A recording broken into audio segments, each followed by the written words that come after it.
Hello students, RBSC online classes में एक बार फिर से आपका बहुत बहुत हार्दिक अभिनंदन, हार्दिक स्वागत है। और स्टूडेंट्स, इस वीडियो को आज हम लेकर आए हैं और इस वीडियो में हम आपके लिए लेकर आए हैं आपके चैप्टर का पहले चैप्टर का क्वेश्चन और आंसर्स को। जी हाँ स्टूडेंट्स, इससे पहले की वीडियो में हमने देखा था कि किस प्रकार से इस लेसन को हमने अच्छे से समझा था और इस वीडियो के अंदर हम इस चैप्टर से संबंधित सभी क्वेश्चंस का न केवल ट्रांसलेशन लेकर आए हैं परंतु आपको उसका पूरा अर्थ भी समझाया जाएगा। तो स्टूडेंट्स, हो जाइए तैयार, बने रहिए इस वीडियो में शुरू से लेकर आखिर तक और समझते जाइए इन क्वेश्चंस के आंसर को। तो आइए स्टूडेंट्स, शुरू करते हैं हम अपने पहले क्वेश्चन से। देखिए क्या लिखा है। The 3 phases of the author's relationship with his grandmother before he left Elle's country to study abroad। लेखक के अपनी दादी माँ के साथ में संबंध 3 अवस्थाओं में, इससे पहले कि वह पढ़ाई करने के लिए दूसरे देश को चला गया, विदेश को चला गया। 3 फेजेस में इसका आंसर बताना है, यानी कि हमें 3 पॉइंट बनाने हैं। तो देखिए हम पहले पॉइंट से शुरू करते। लिखा है the author lived with his grandmother in the village. लेखक अपनी दादी के साथ गांव में रहता था। He spent almost his complete day with her। वह लगभग अपना पूरा दिन उनके साथ बिताता था। She woke him up in the morning and made him ready for the school। वह उसे सुबह उठाया करती थी और स्कूल के लिए तैयार किया करती थी। She bathed him, वह उसे नहलाती थी। Dressed him, उसे कपड़े पहनाती थी। And gave him a wooden slate with an earthen ink pot, और उसे एक लकड़ी की स्लेट और मिट्टी का इंक रखने का यानी कि स्याही रखने का बर्तन देती थी। She went to his school with the author, और वह उसके साथ यानी लेखक के साथ उसकी स्कूल भी जाया करती थी। ये पहला फेज था। अब देखिए दूसरा फेज, दूसरे फेज के बारे में हम लोग लिखते हैं, शुरू करते हैं यहाँ पर। The author and his grandmother came to live in a city। Author यानी लेखक और उसकी दादी माँ एक शहर में रहने के लिए आ गए। The author began to go to an English school in a motor bus। लेखक एक मोटर बस में बैठकर अपने इंग्लिश स्कूल जाया करता था। His grandmother could not help in his study। उसकी दादी माँ उसकी पढ़ाई में मदद नहीं कर पाती थी। She was not pleased because there was no teaching about the God and the scriptures। वह इस बात से बिल्कुल खुश नहीं थी कि उसकी स्कूल में भगवान और उपनिषदों की शिक्षा नहीं थी, मतलब स्कूल में पढ़ाया नहीं जा रहा था। She really talked to him when she came to know that he was being given music lessons।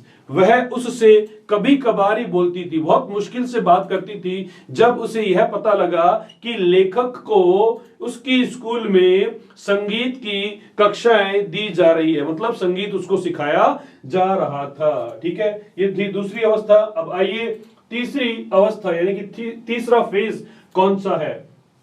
After some years, the author joined university and he was given a room of his own। कुछ समय बाद में, कुछ सालों के बाद में लेखक को उसका खुद का कमरा दिया गया जब उसने यूनिवर्सिटी में ज्वाइन कर लिया। इसका मतलब उसने कॉलेज में आ गया है। The grandmother isolated her completely। दादी माँ ने अपने आप को पूरी तरह से अलग कर लिया। She kept her busy in spinning and reciting prayers। उसने अपने आप को प्रार्थनाओं को बोलने में और चरखा चलाने में व्यस्त कर लिया। She fed sparrows in the afternoon for half an hour। वह दोपहर में आधे घंटे के लिए पक्षियों को खिलाया करती थी, चिड़ियों को खाना खिलाया करती थी। तो ये थे वो 3 फेज, 3 चरण जिनके बारे में हमसे इस क्वेश्चन में पूछा गया था। आइए अगला देखते हैं। 3 reasons why the author's grandmother was disturbed when he started going to the city school। 3 कारण बताने हैं कि जब लेखक स्कूल में जाने लगा, शहर में स्कूल जाने लगा, तो उसकी दादी माँ परेशान हो गई, विचलित हो गई। तो देखिए इसका आंसर क्या लिखा है। The grandmother was disturbed because she could not help him in his studies। दादी माँ डिस्टर्ब थी, विचलित थी, क्योंकि वह उसकी पढ़ाई में मदद नहीं कर पाती थी। And she could not go to his school with him। और वह उसके साथ उसकी स्कूल नहीं जा पाती थी। She was distressed because there was no teaching about the God and the scriptures in his school। वह इस बात से भी विचलित थी कि उसकी स्कूल में न तो भगवान की और न ही उपनिषदों की शिक्षा दी जाती थी। The author's grandmother did not like that the author was being given music दादी माँ को यह भी बिल्कुल पसंद नहीं था कि उसे म्यूजिक सिखाया जा रहा था। अकॉर्डिंग टू हर, यहां पर हम लोग लिखेंगे, देखिए एक शब्द आएगा यहां पर, according to her, to the music head lewd association, उनके अनुसार, किसके अनुसार, दादी माँ के अनुसार म्यूजिक का संबंध, संगीत का संबंध निम्न घराने वाले लोगों से होता है। ठीक है, तो ये था हमारा दूसरा क्वेश्चन का आंसर। अब आइए बढ़ते हैं तीसरे क्वेश्चन की तरफ। क्या लिखा है देखिए, समझते हैं इस क्वेश्चन को। यहां पर लिखा है 3 ways in which the author's grandmother spent her days after he grew up। जब लेखक बड़ा हो गया तो उसके बाद वो 3 चरण बताइए जिस प्रकार दादी माँ अपना दिन बिताया करती थी। तो हमने लिखा है, देखो, the grandmother spent her whole day alone, दादी माँ अपना पूरा दिन अकेले बिताती थी। She sat before her spinning wheel from sunrise to sunset, वह सूर्यास्त से लेकर सूर्योदय से लेकर सूर्यास्त तक अपने चरखे के सामने बैठी रहती। And did not talk to anyone, और किसी से बात नहीं करती थी। She recited prayers all the time, वे पूरे समय प्रार्थनाओं को गाती रहती थी, गुनगुनाती रहती थी। In the afternoon she fed the sparrows, और दोपहर में वह चिड़ियों को खिलाती थी। आधे घंटे का समय हमने ऑलरेडी एक पहले इसके क्वेश्चन में देखा था कि आधे घंटे दादी चिड़ियों को खिलाया करती थी। चलिए नेक्स्ट क्वेश्चन में बढ़ते हैं। क्वेश्चन नंबर 4 है, लिखा है the odd way in which the author's grandmother behaved just before she died, वह अजीब व्यवहार जो लेखक की दादी माँ ने मरने से ठीक पहले किया। ठीक है, अजीब बर्ताव, क्या अजीब बर्ताव था वो यहां पर पूछा गया। तो आंसर देखिए, लिखते हैं in the evening the author's grandmother gathered the women of neighbourhood, शाम के समय दादी माँ ने आस पड़ोस की औरतों को इकट्ठा कर लिया। She got an old drum and started singing song of the home coming of warriors, उसने एक पुरानी ढोलकी ले ली और योद्धाओं के घर लौटने के गीतों को गाना शुरू कर दिया। कौन से गीत गा रही थी? जिसमें योद्धा अपने घर लौटते हैं। She did not pray that day, उस दिन उसने प्रार्थना नहीं की। The author and his family had to stop his grandmother, लेखक और उसके परिवार को दादी माँ को रोकना पड़ा, क्योंकि दादी माँ क्या कर रही थी? गीत गाने से बंद ही नहीं कर रही थी, रुक ही नहीं रही थी। तो लेखक को और उसके परिवार को जबरदस्ती उन्हें रोकना पड़ा। तो ये चेंज दादी माँ के जीवन में आ गया। कब? उनके मरने से ठीक पहले यह बदलाव आ गया था। ठीक है, नेक्स्ट देखिए क्वेश्चन नंबर 5, लिखा है the way in which the sparrows express their sorrow when the author's grandmother died, वो तरीका जिसमें चिड़ियाओं ने अपने दुख को व्यक्त किया जब दादी माँ का देहांत हो गया। उन चिड़ियाओं ने जिन्हें दादी माँ भोजन कराया करती थी, रोटी के टुकड़े खिलाया करती थी। देखिए इसका आंसर हम किस प्रकार से लिखेंगे। लिखा है the sparrows express their sorrow in a strange way when the author's grandmother died, जब लेखक की दादी माँ मर गई तो चिड़ियाओं ने विचित्र प्रकार से अपना दुख व्यक्त किया। In the evening thousand of sparrows came and sat scattered all over the veranda in her room, शाम के समय हजारों की संख्या में चिड़ियाएं उनके कमरे में बरामदे में आकर बैठ गई, यानी कि जो फर्श था उस फर्श के ऊपर आकर वो बिखर गई, बैठ गई। ठीक है, There was no chirping among them, उनमें कोई चहचहाट का शब्द नहीं था। They did not eat breadcrumbs thrown by the author's mother, उन्होंने लेखक की मां के द्वारा फेंके गए रोटी के टुकड़ों को भी नहीं खाया। The sparrows flew away quietly when the dead grandmother was carried off, और जब मृत दादी माँ के शव को ले जाया गया तो वह चुपचाप से वहां से उड़ गई। चिड़िया क्या गई? उड़कर चली गई वहां से। ठीक है, तो इस प्रकार से चिड़ियाओं ने दादी माँ की मृत्यु के ऊपर शोक व्यक्त किया। देखिए आगे स्टूडेंट्स, अगला क्वेश्चन है, ये आपके बुक के अंदर अगला जो अगला जो सेक्शन है उसके अंदर है, इसको यहां पर हमने कंटिन्यू किया है क्वेश्चन नंबर 6 के रूप में। ठीक है, देखिए क्या है अगला question. The author's grand mother was a religious person. लेखक की दादी माँ एक धार्मिक महिला थी। What are the different ways in which we come to know this? वह कौन से अलग अलग तरीके जिससे हमें यह पता लग सकता है। ठीक है, देखिए क्या लिखा है आंसर हमने। It's true that the author's grandmother was a religious lady. ये सच है कि लेखक की दादी माँ एक धार्मिक महिला थी। she prayed all the time and recited them throughout her all the activities। वह हर समय प्रार्थना करती रहती थी और हर समय अपनी गतिविधियों के दौरान इन्हें गाती रहती थी, गुनगुनाती रहती थी।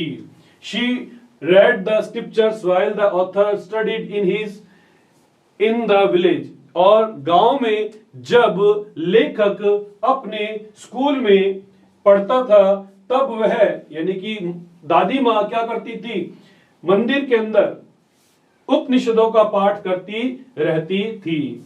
यहां पर हम लोग लिख देते हैं in his school, SCHOOL school. ठीक है स्टूडेंट्स, यहां पर थोड़ा मिसप्रिंट है। आगे देखिए, she fed the dogs in the village. वह गांव के अंदर कुत्तों को खिलाती थी। She also fed the sparrows in the city. और वह शहर में भी कुत्तों चिड़ियाओं को क्या करती थी, खाना खिलाती थी, रोटी के टुकड़े खिलाया करती थी।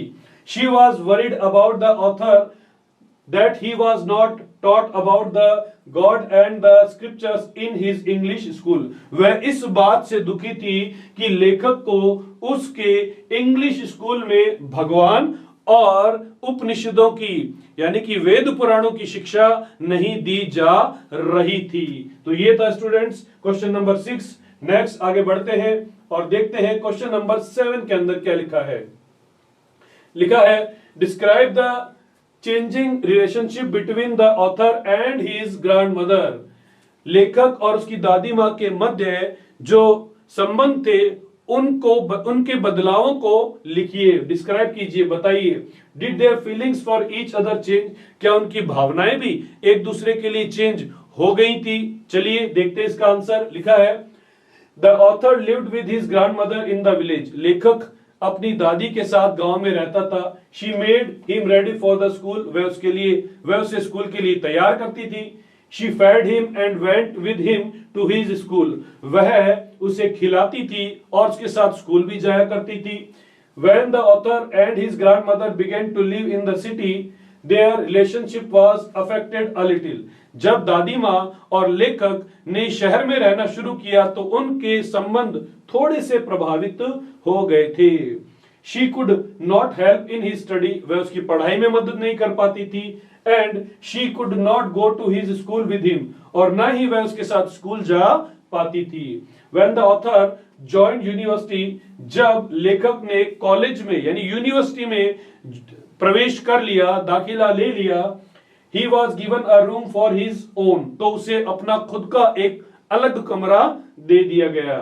The common link of their friendship was snapped। और उनके दोस्ती का जो कॉमन लिंक था वह टूट गया। The grandmother isolated herself and she hardly talk to anyone. दादी माँ ने अपने आप को अलग कर लिया और वह मुश्किल से ही किसी से बात करती थी। ठीक है स्टूडेंट्स, अगला जो क्वेश्चन था, did their feelings for each other change. क्या उनकी भावनाएं एक दूसरे के लिए बदली। उसका हम यहां पर आंसर लिखते हैं। देखिए इसी क्वेश्चन के अंदर 2 क्वेश्चन पूछे गए हैं, एक हमने ऑलरेडी आंसर कर लिया है और दूसरा आएगा यहां से। देखिए अब इसको हम लोग पैराग्राफ में बना लेंगे। But their feelings for each other did not change at all. लेकिन उनकी भावनाएं एक दूसरे के लिए बिल्कुल भी नहीं बदली। The author's grandmother went to see him off when the author was going to abroad for his higher study। लेखक की दादी माँ उसे स्टेशन पर छोड़ने के लिए गई जब वह अपनी उच्च शिक्षा के लिए विदेश जा रहा था। Later she also went to railway station to receive him. बाद में वह उसे लेने के लिए रेलवे स्टेशन भी गई। ठीक है, 5 साल बाद जब वह लौट कर आता है तो दादी माँ उसको लेने के लिए रेलवे स्टेशन जाती है। आइए क्वेश्चन नंबर 8 करते हैं, समझते हैं क्या लिखा है would you agree that the author's grandmother was a person strong in character. क्या आप इस बात से सहमत हैं कि लेखक की दादी माँ एक चरित्रवान महिला थी? If yes give instance that show this. अगर हाँ तो उदाहरण दीजिए जो इसे दिखाते हो, इसे बताते हो। तो हमने कुछ आंसर इसका यहां पे लिखा है विद इंस्टेंसेस, यानी कि उदाहरणों सहित। ये देखिए क्या लिखा है, yes I would agree that the author's grandmother was a person strong in character. हाँ मैं इस बात से सहमत हूं कि लेखक की दादी माँ कैरेक्टर में स्ट्रांग थी, यानी कि चरित्रवान महिला थी। She firmly believed in God, वह ईश्वर में बहुत ज्यादा विश्वास करती थी। She spent her most of the time in prayers, वह अपना ज्यादातर समय प्रार्थनाओं में बिताती थी। She wanted that the author should learn prayers and the teachings the scriptures, वह चाहती थी कि लेखक जो है वह प्रार्थनाओं को सीख ले और उपनिषदों धर्म ग्रंथों की शिक्षाओं को भी क्या करे, सीख ले। She did not show her emotions when the author was going to abroad for his higher studies। जब लेखक अपनी उच्च शिक्षा के लिए विदेश जा रहा था तो उसने उसकी भावनाओं को प्रदर्शित नहीं किया, यानी दादी ने अपनी भावनाओं को लेखक के प्रति प्रदर्शित नहीं किया, जिससे कि लेखक कहीं कमजोर न पड़ जाए। ठीक है स्टूडेंट्स, देखिए क्वेश्चन नंबर 9 को हम लोग आगे समझते हैं। क्वेश्चन नंबर 9 लिखा है, have you known someone like the author's grandmother. क्या आप लेखक की दादी के जैसे किसी व्यक्ति को जानते हैं? Do you feel the same sense of loss with regard to someone whom you have loved and lost। क्या आप भी किसी ऐसे व्यक्ति के प्रति ऐसी भावनाओं को महसूस करते हैं जिसे आप प्यार करते हैं और जिसे आपने खो दिया है? ठीक है, चलिए इसका आंसर लिखते हैं। आंसर है, after reading this lesson I immediately remembered my own grandmother. इस लेसन को पढ़ने के तुरंत बाद मुझे अपनी खुद की दादी माँ का याद आ गई। She is no more with us now, अब वह हमारे साथ और नहीं है। मतलब दादी माँ क्या हो गई हैं, हमारे से दूर जा चुकी हैं, यानी उनका देहांत हो चुका है। She would take care of us, वो हमारा ध्यान रखा करती थी। टेल अस स्टोरीज, हमें कहानियां सुनाती थी। And many other thing of her childhood, और अपने बचपन की कई बातें बताया करती थी। She would cook my favourite dishes and feed me, वह मेरी पसंदीदा डिशेस पकाती थी, पकवान पकाया करती थी और मुझे खिलाया करती थी। I also miss my grandmother and feel the same sense of loss as the author felt. मैं भी अपनी दादी माँ को मिस करता हूं और वैसा ही महसूस करता हूं जैसा कि लेखक ने अपनी दादी के खो जाने पर, यानी कि अपनी दादी के देहांत हो जाने पर महसूस किया था। तो स्टूडेंट्स, ये थे हमारे इस लेसन के क्वेश्चंस, उनका ट्रांसलेशन, आंसर्स और उनका भी ट्रांसलेशन। आई होप आप सबको यह ट्रांसलेशन अच्छे से समझ में आए होंगे। आज की वीडियो में बस इतना ही, मिलेंगे अगले वीडियो में एक और लेसन के साथ। तब तक सुरक्षित रहिए और अपनी पढ़ाई को लेकर मेहनत करते रहिए। Thank you very much.